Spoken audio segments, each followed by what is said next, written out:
My daughter laughed when I gifted her old jewelry. She didn't know it was worth $500,000. I watched her auction it off for $40. Then I smiled and rewrote my will. "Mom, is this fake?" Emily sneered, her eyes narrowing as she held the small velvet box like it might stain her skin. "God, did you dig this out of a dumpster? What is this, some antique trash from your glory days as a maid?" Her voice sliced through the room. Laughter followed, nervous, unsure, but it came. Her husband snorted. Her teenage son shook his head, trying to hide a smirk behind his soda can.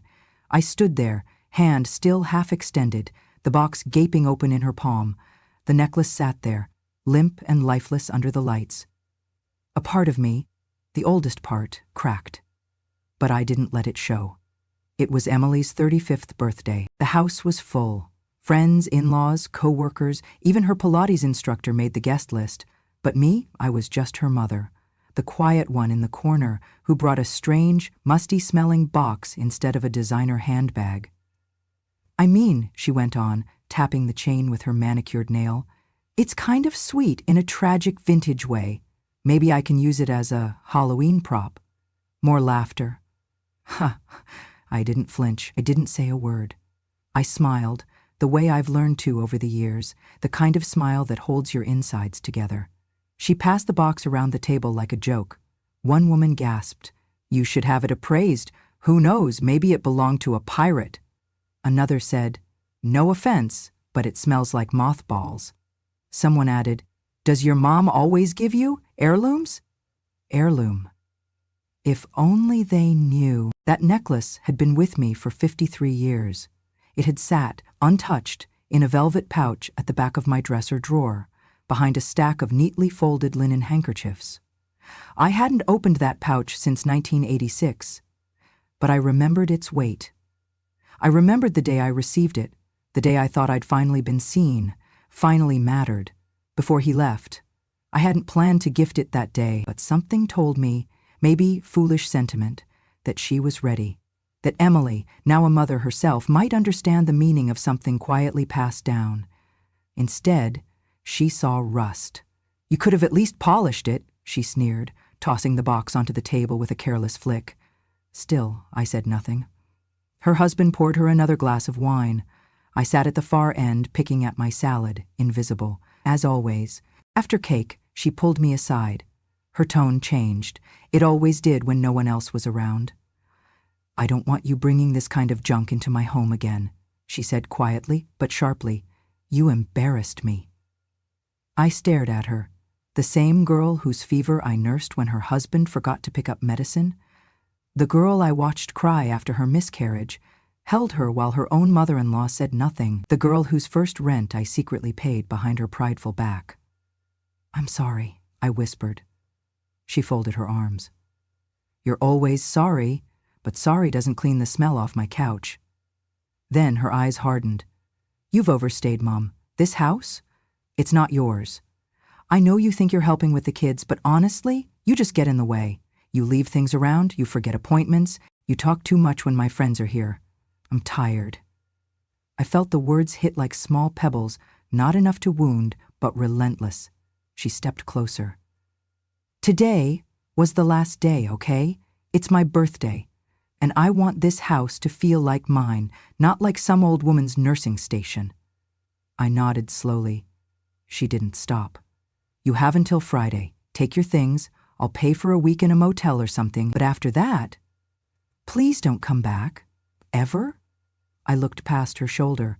Her daughter, my granddaughter, was blowing out the candles with her friends. Balloons bounced near the ceiling fan. Someone popped a champagne cork. Laughter floated in. I turned back to Emily. Her arms were still folded. She didn't meet my eyes. I wanted to ask her, "Do you remember when you had nothing? When your baby's father left, and I worked nights just to buy formula. But I didn't. I just smiled again. Not out of pride, or peace, or forgiveness, but because when you've been betrayed by someone you gave your entire life to, the only thing you can control is how quietly you walk away." I went upstairs. Packed what little I had, a few sweaters, my blood pressure pills, an old photograph of my late husband. The velvet pouch was gone. I didn't look for it. On the way out, I passed the living room. Emily was already telling her friends about her crazy mum and how she tried to give me a haunted necklace. I stood there for a second longer, invisible in my own daughter's house. Then I opened the door, stepped into the cold, and left. The last thing I heard was her voice, loud and clear. This was the last birthday I let that leech near me. She's not welcome anymore, ever. She meant it. And I believed her. It was the spring of 1968, and the air still carried the scent of war, even if the bombs had stopped falling years before. I was 24, working at a small cafe on the edge of our town. We served truck drivers mostly, rough men with tired eyes and louder laughs. But one afternoon, a quiet man with polished shoes and a pressed shirt walked in. He didn't order coffee. He asked for directions to the bus station. I gave him the way and a smile.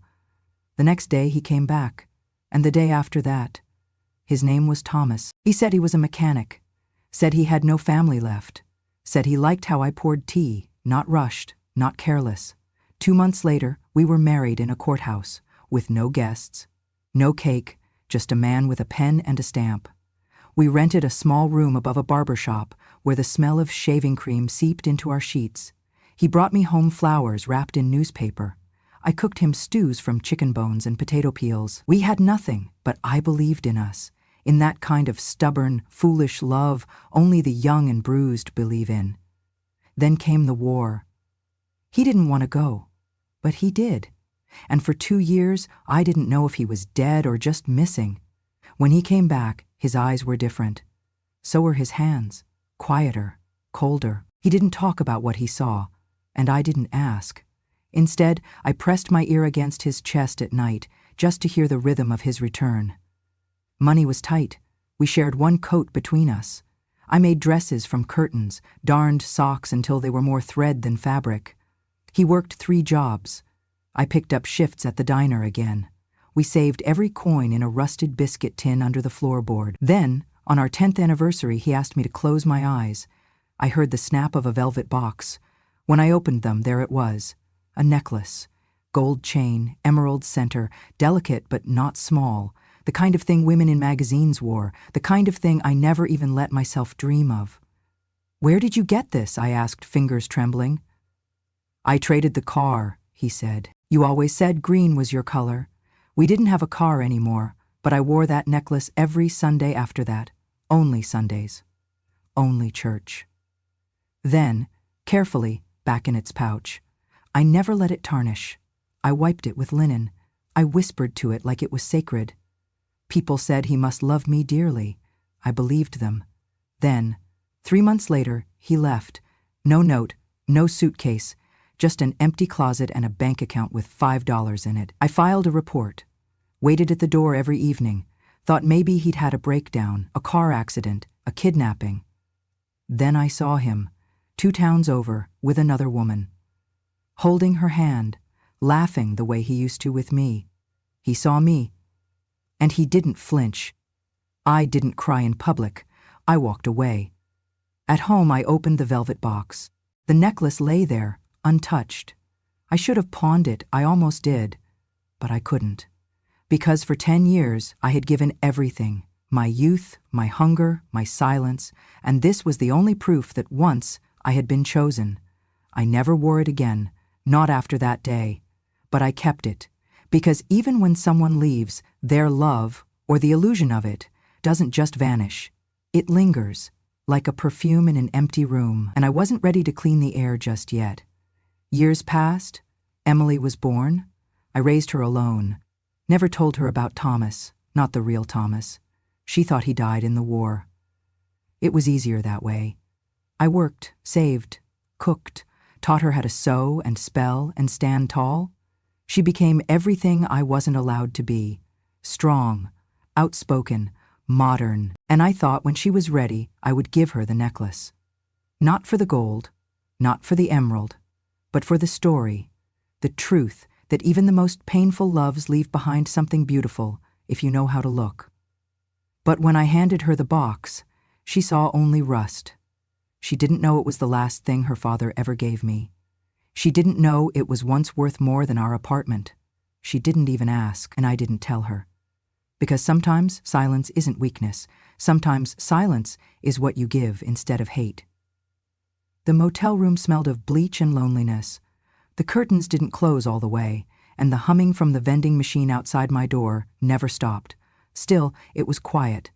And after 35 years of being everyone's helper, everyone's last call, quiet was a strange relief. 3 days after Emily asked me to leave, I saw the flyer, a glossy invitation tucked between advertisements at the motel front desk. Charity auction and brunch, hosted by the local Women's League. Emily's name was there, in fine print, co-chair. Of course. I almost tossed it, but something pulled at me. Maybe I wanted to see her again. Maybe I thought she might have changed her mind. Maybe I just needed to be in a room where people still dressed like life was worth something. So I went. I wore my best coat, the one with the lining coming undone, and found a quiet corner in the back. Nobody noticed me. Nobody ever did, really. There were tables full of crystal bowls, knitted scarves, framed paintings of lighthouses. Most of it looked like things people gave away when they didn't want to move it. I was just sipping lukewarm coffee when I saw it. Box 47. A velvet box. Familiar. Too familiar. I stood, walked slowly toward the table. My knees ached from motel beds and forgotten birthdays, but I moved like someone half my age. There it was. My necklace. My necklace. The gold chain still shone under the lights, though the emerald seemed dimmer, like it knew it didn't belong there. The tag taped to the side said, "Vintage costume necklace. Starting bid, $10 costume." The word hit harder than Emily's laughter. I picked it up with both hands, ran my fingers across the clasp. Yes, the tiny scratch near the hook, the faint initials etched on the back. T.W. Thomas Williams. He had it engraved once, before he left. I looked around. Emily wasn't at the table. She was across the room, laughing with the mayor's wife, wearing pearls that I knew she didn't buy herself. Her voice rose above the crowd, confident, effortless, so sure of her place. I stood there, holding the box. Then the auctioneer rang the bell. "Box 47, he announced. Lovely vintage necklace, perfect for holiday parties or a costume ball." I didn't speak, didn't scream, didn't run. I sat back down and watched. $10, someone called. 12, 15. Then silence. "Any other takers?" A woman near the front, in a lavender blazer and over-dyed hair, raised her hand. $40, sold! I watched the necklace disappear into a plastic bag, hand it off like a clearance item at a garage sale. The woman looked pleased with herself. A bargain, no doubt. Emily never glanced my way. She didn't recognize me. Or maybe she did. Maybe she just didn't care. I left before the brunch. Outside, the sun was too bright. The sidewalk burned through the soles of my shoes. I walked 2 blocks before I let myself cry. Not loud, not messy. Just the kind of crying that slips out in pieces, like old pipes leaking drop by drop.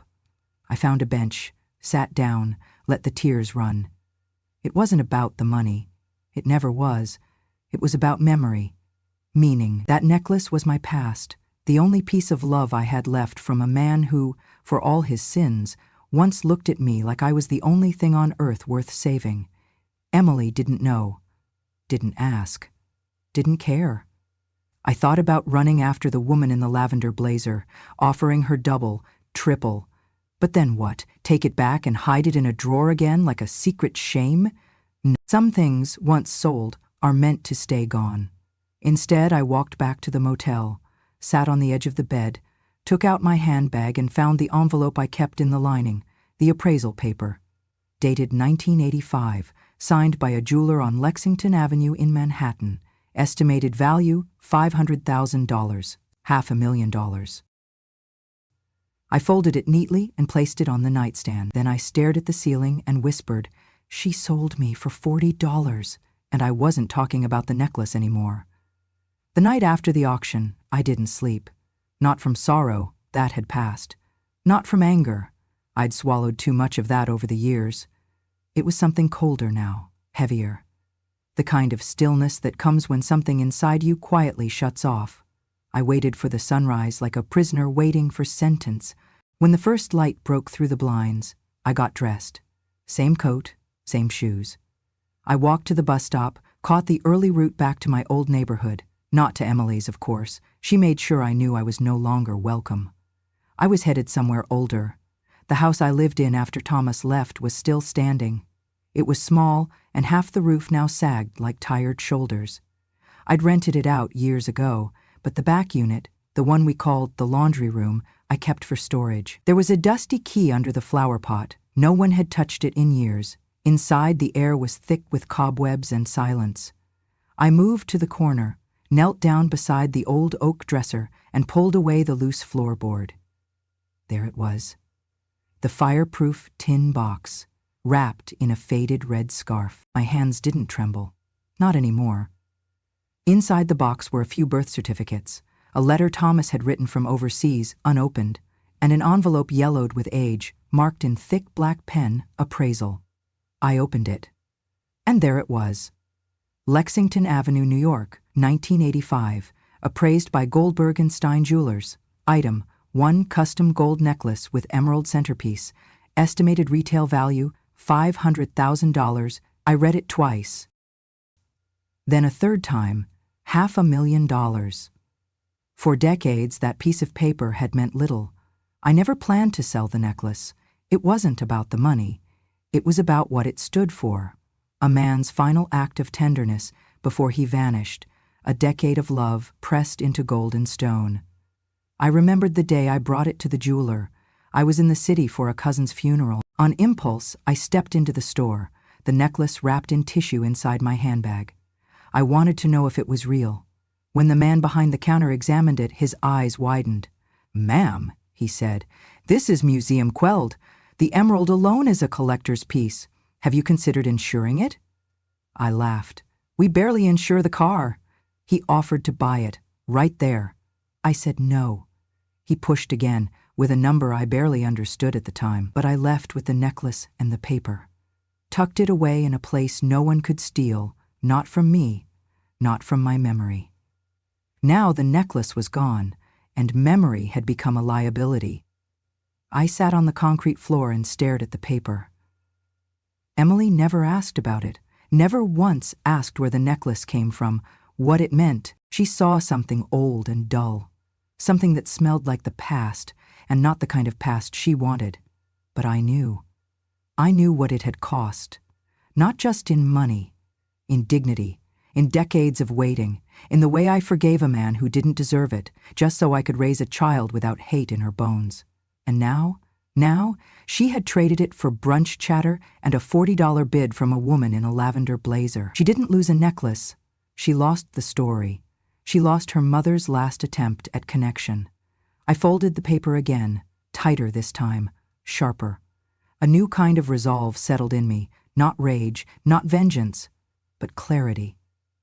It was never about the jewelry, it was about recognition, about whether my life, my sacrifices, my silence, my love, meant anything to the one person I gave everything to. And now I had my answer. She didn't want the story.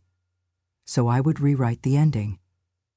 There was a time I swore I would never become my mother, not because she was cruel, she wasn't, not because she failed us, she didn't, but because in the end, she died quietly, forgotten by the very children she gave everything to. And I thought, not me.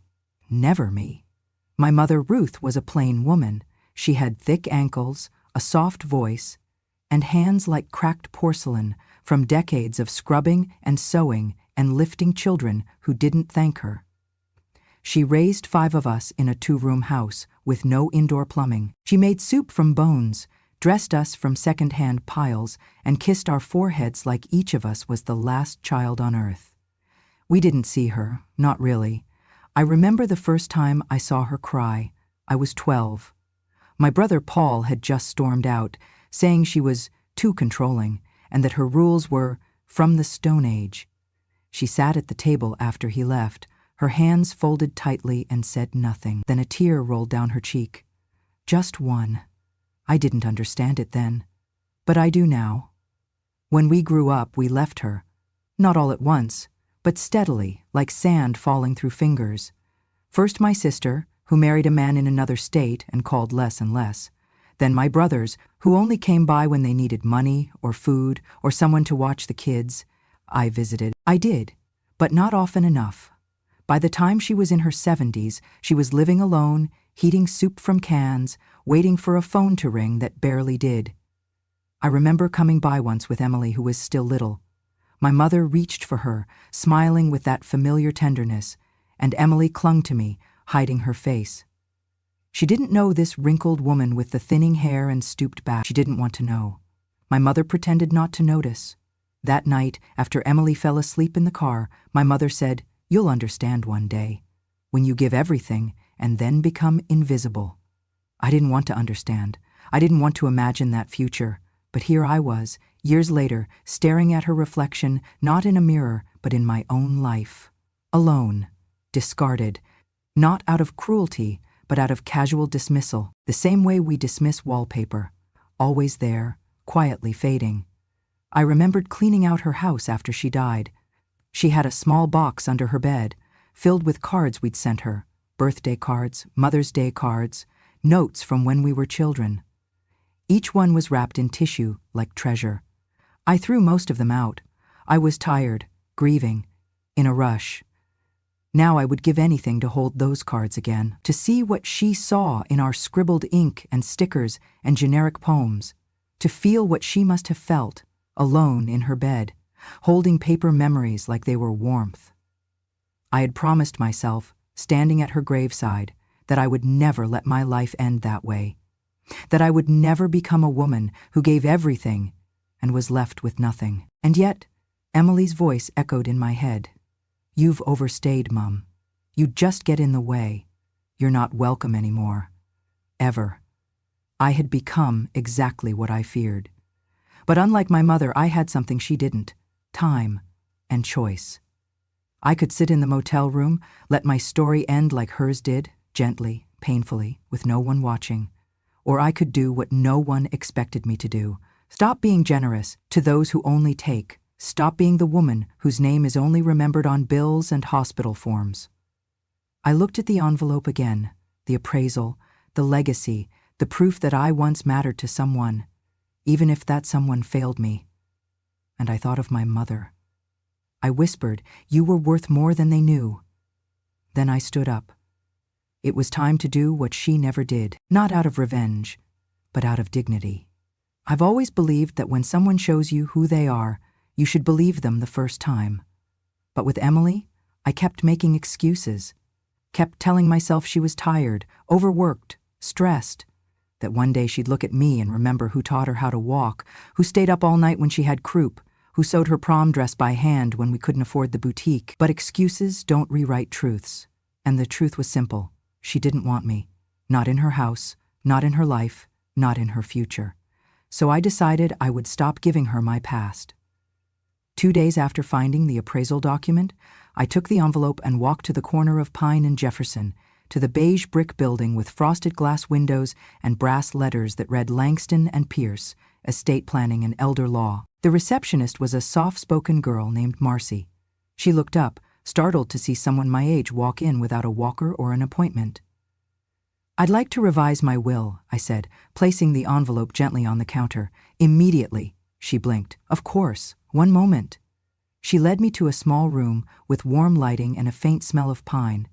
There were tissues on the table, which I appreciated, not because I planned to cry, but because I didn't trust myself not to. Mr. Langston was younger than I expected, mid-40s, with graying temples and kind eyes. He greeted me with a handshake that wasn't condescending. That alone earned him points. "I've reviewed your previous documents," he said after we exchanged pleasantries. "Your daughter Emily is currently listed as sole beneficiary. Is that correct?" "It was," I said. "It won't be any more."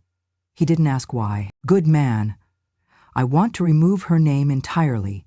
All assets, the home, savings, the remaining pension fund, I want transferred to someone else." "And who would that be?" he asked gently. I reached into my bag and pulled out a photograph. A woman in her 30s, dark hair pulled into a bun, smiling as she held a tray of tea beside my reading chair. "Her name is Maria. She's been my caregiver for 5 years. She was there when I fell and couldn't get up, when I had pneumonia and no one came to visit, when I cried at night thinking I'd failed as a mother. She never asked for more money. She never judged my silence. She just stayed. Mr. Langston nodded, scribbling notes. "Does Maria know about this?" "No," I said, "and I don't plan on telling her until I'm gone." I took a breath. I want her to have the house, the insurance, the jewelry that's left, and I want her to know that someone saw her, that someone valued her presence. We spent the next 2 hours going over documents. He walked me through every clause, every scenario. What would happen if Maria passed before me? What would happen if Emily contested the will? "She will," I said calmly. "She'll be furious. Do you want to write a statement, something to explain your reasoning?" I thought for a moment. Then I nodded. He handed me a pen, and I wrote, "To whom it may concern, this decision was not made in haste, nor out of malice. It is the result of years of silence, neglect, and a final act that showed me the truth. Love is not measured in blood. It is measured in presence, in respect, in the way you hold someone's past without mocking it. My daughter Emily is not a bad person, but she no longer sees me as a person, only a burden. Maria saw me. Therefore I leave her everything, because she gave me something no one else did, dignity in my final years. May this not be seen as revenge, but as recognition." Ruth Ann Williams. When I handed the letter to Mr. Langston, he read it without a word, then placed it in a folder and locked it in a drawer. "It's done," he said. "We'll notarize and file everything this week, unless you change your mind." "I won't," I said. Outside, the sun was bright but not warm. The wind cut through my coat like needles, but I didn't shiver. I felt whole. Not happy, not vindicated, just settled. That night, back at the motel, I made Maria a cup of tea, the way she always made it for me, with a slice of lemon and a bit of honey. She didn't know what I had done. She didn't need to. She just smiled, took the cup, and sat beside me on the creaky old couch. "You look different today," she said. "I am," I whispered. "I finally did something for myself." She patted my hand, not pressing, not asking, and I knew I had made the right choice. Sometimes, family isn't who shares your blood. It's who sits beside you when the world turns its back. I hadn't seen Emily in weeks. She didn't call, didn't text, and I didn't reach out either, not because I wanted to punish her, but because I had finally accepted something most mothers never want. Sometimes, the child you raise is not the person you hoped they'd become. But closure isn't a gift you wait for, it's one you give yourself. So I called her. She answered on the second ring. "Hello?" "It's me," I said, my voice calm. "I'd like to take you to dinner, just you and me."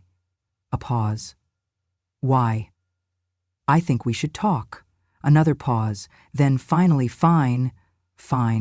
We met at a small Italian place near the edge of town, the kind with red-checked tablecloths and flickering candles that smell like cinnamon. I picked it because it was quiet, neutral, no history.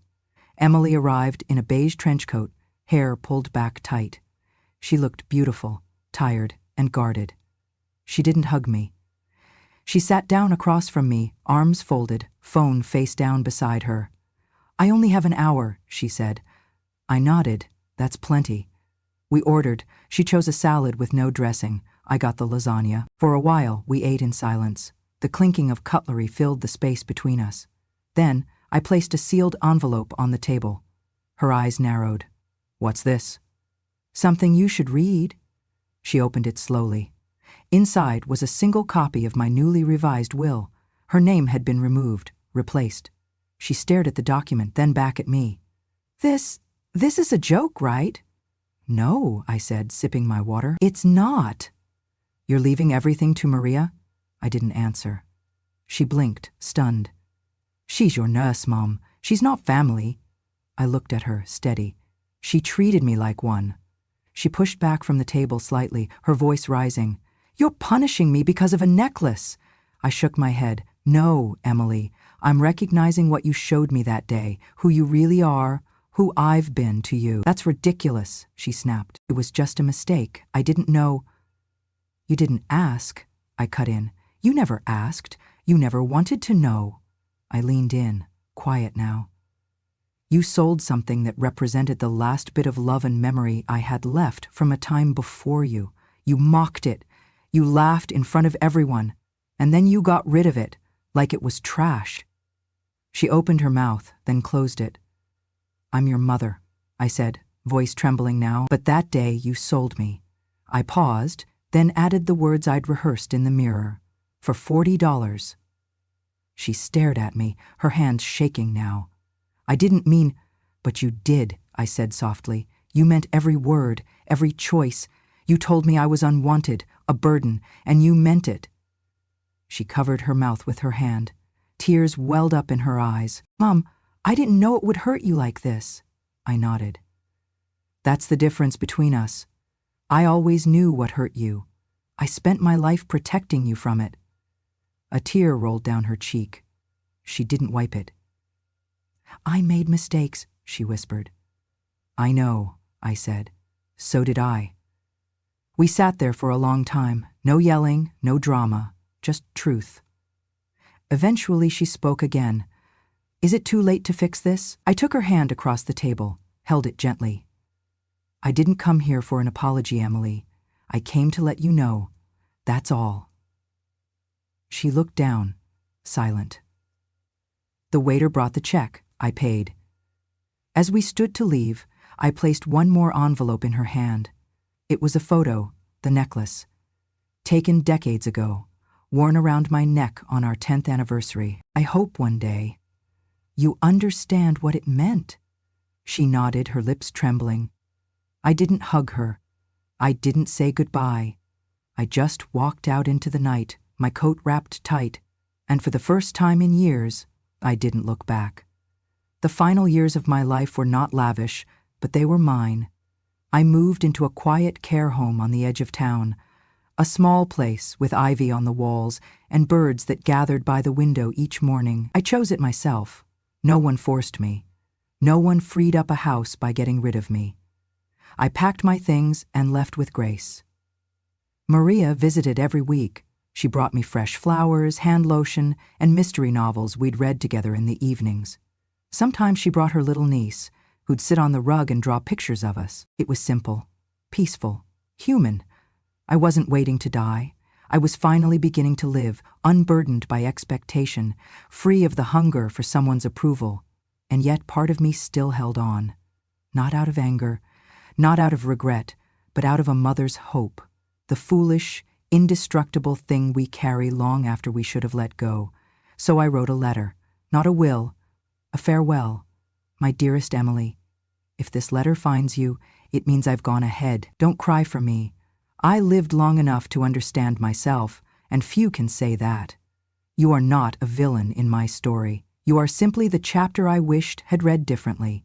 There were moments when I saw your light, when you laughed as a child, when you curled beside me on rainy nights. I held on to those, maybe too tightly. I know you did not mean to hurt me the way you did, but intent is not the same as impact.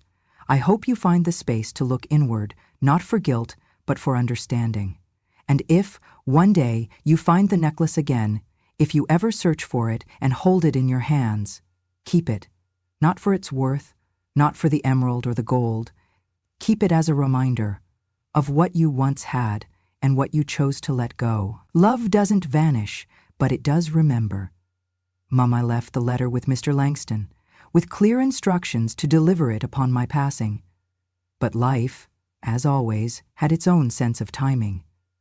One evening, just after sunset, I heard a commotion in the front hallway of the care home, raised voices, a receptionist trying to calm someone down. Then came the sound of heels, expensive, sharp, clicking toward my room. Emily. She burst in, eyes red, mascara smudged. In her trembling hands, a small velvet box. I found it, she gasped. I tracked down the woman who bought it at the auction. I paid her $1 million to get it back. She fell to her knees beside me, holding the box out like a peace offering. You can have it again. We can start over. Mum, please. I looked down at the box, then at her. I didn't take it. Instead, I opened it gently and stared inside. It was the wrong necklace. A fake. A replica. The emerald was glass, The weight all wrong, the clasp a cheap imitation. But the worst part, the part that cut deeper than all the rest, was her belief that money could fix what she had broken with disregard. She didn't search for meaning, she searched for value. I closed the box and handed it back to her. "This isn't it," I said quietly. "But I paid, I know, but what you're holding is just glass, just like your apology." She froze, and I continued, calm and steady. "You still don't understand, Emily. It was never about the money. It was about the memory, the gesture, the love behind it. You can't buy back what you threw away. You can't replicate dignity." She began to sob, not like a child, but like a woman who realized too late that she had built her life on a foundation of shallow comforts. I didn't comfort her. I just stood, walked to the window, and watched the birds flutter from one tree to another, wild, free, content. Behind me, Emily whispered, "I'm sorry, Mom." I nodded once. Then I said the last words I ever said to her. "So am I." She left. I never saw her again. But in that care home, I found a new family. Women with stories like mine. Men who remembered things their children never asked about. Friends who didn't care what I had, only who I was. We read, we laughed, we mourned and healed, and when my final day came, I held Maria's hand and smiled. Because though dignity can't be taken with you, it must be left behind as proof that you lived with it. And I did. If you've ever been overlooked, dismissed, or told you were too old to matter, remember, your silence carries weight. It always has, even when they roll their eyes. Even when they walk away mid-sentence, even when they say, "You're just being dramatic," or worse, "You're just old." They think silence means surrender, that if you don't argue, don't scream, don't fight back, you must not matter. But here's the truth. Silence is where strength is born. Silence is where you replay every moment, every insult, every sacrifice, every act of betrayal you forgave too quickly. Silence is where you count the meals they never thanked you for, the birthdays they forgot, the times they spoke about you like you weren't in the room. And still, you didn't shout, you remembered. Because that's what women like us do. We remember. We carry it, not to hurt, not to punish, but to understand. And one day, when the weight is finally too much to hold alone, we speak. That's what this channel is for. Grandma True Stories is a place for the quietest woman in the room.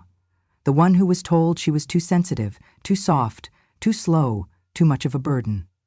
It's for every mother who was replaced, every wife who was dismissed, every grandmother left behind in the very house she built. It's for women who never asked for revenge, only to be seen, heard, valued. If you've ever sat at the edge of a party, ignored, if you've ever given everything and been told you were too much, if you've ever held your breath just to keep the peace, then you belong here. These aren't fairy tales. These are true stories, raw, unfinished, and real. Stories of betrayal, sacrifice, justice delivered through time. Stories whispered for decades, now finally told aloud. Because when a grandmother speaks, really speaks, the world finally listens. So, if you're ready to hear the truths that were buried, if you're ready to remember the women who remembered everything, subscribe to Grandma True Stories. Let our silence become strength together. Because our stories aren't over, and neither are we.